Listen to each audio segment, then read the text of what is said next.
Hello, this is Dr. Martina, your online sex therapist and sex educator. And I have a question for you.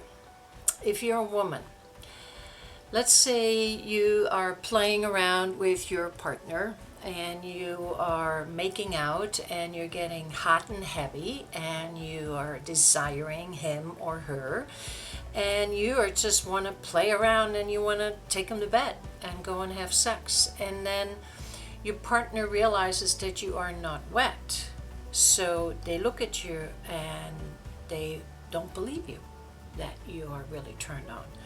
Or you realize that you're not wet and you go like, well, there's something wrong. Why am I not wet? I must not be turned on.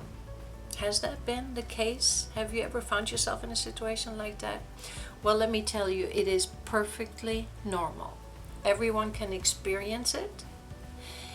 And it is called nonconcordance. And I want to explain that to you. Sometimes the body does not respond with genital arousal in a way to match the mental experience. And that is what we call nonconcordance. And I have to be very honest, the fact of nonconcordance totally contradicts what I've been taught as a sex educator 40 years ago, and that was that genital arousal is one and the same with sexual desire.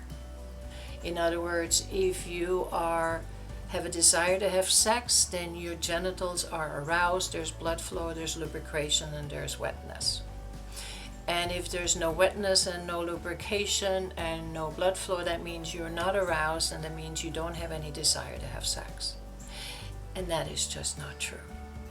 And I wish I would have known that longer than over the last 10 years, because that was my case a lot. I had desire to have sex, but my body was just not responding that way. And I actually thought there was something wrong with me, something broken. But that can't be any further from the truth, because non-concordance exists in other emotions as it does with arousal. And it is normal, and everybody can experience it. I mean, the erection, the morning erection that men experience once in a while, that is non-concordant, because it is not something, they're not having an erection because they're aroused. It's just a normal reaction to they're coming out of a sleep, out of an REM sleep, rapid eye movement sleep. And one of the things that REM sleep produces is nocturnal penis engorgements. It has nothing to do with them dreaming about sex or not dreaming about sex. It has nothing to do with it being because they're turned on. It's just normal. It's non-concordant. So non-concordance is about the relationship between the peripheral system, the genitals, and the central system, the brain. The genitals respond to what is sexually relevant, and the brain responds to what is sexually appealing. Those are the two systems, and that relationship between those two systems is different between men and women. There's been, it's a study that brought this non-concordance into light, like almost 2 decades ago now. And the study, what they did is they did the same, they showed porn to men and women. The same kind of porn, violent porn, romantic porn, porn between two men, porn between two women, and between a man and a woman. They covered all the bases.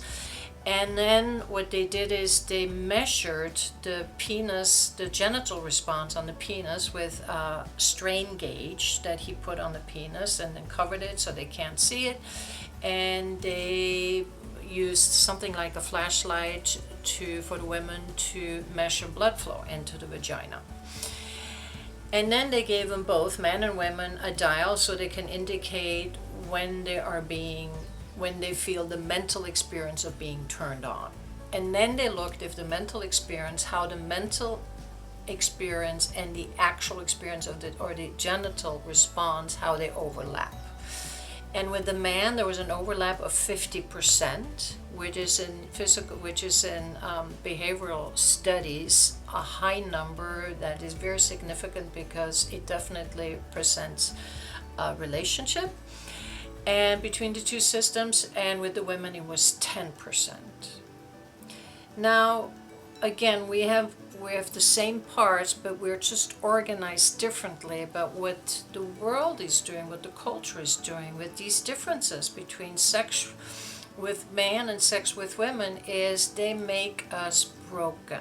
They think that there's something wrong. An overlap for only 10% means just only 10% and it has to be broken. Why don't we just ask, why do the men have such a large overlap? What makes it right and what makes it wrong? It's just different. But what makes this difference wrong is the myths that are being created out of this difference between the female and male sexuality. The myths about female sexuality, and I want to mention 3 of them that we really need to bury and get rid of. And the first one is that genital response does not mean turned on. So that would be number 1. Number 2 is that genital response does not equal enjoyment. And this is a really dangerous one. This is one we really need to get rid of because, what they want to do is they want to use the genital response as a true indicator what a woman really desires, and that she's just sexually suppressed and she really desires all these things because her body is responding.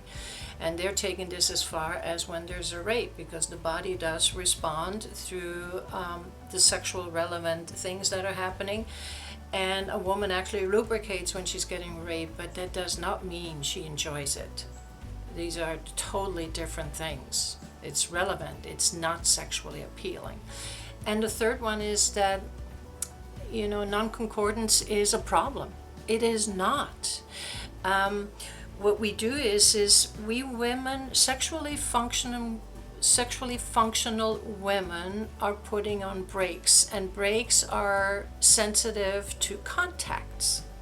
And I mean by contacts is the external circumstances as much as the internal mental state. And that's how we make our decision if something is sexually appealing or not. And that is not a problem in my world. I hope it's not a problem in yours.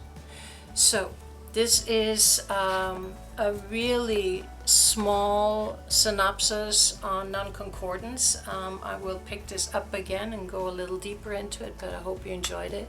And if you have any questions, please contact me, and I'm looking forward to hear from you.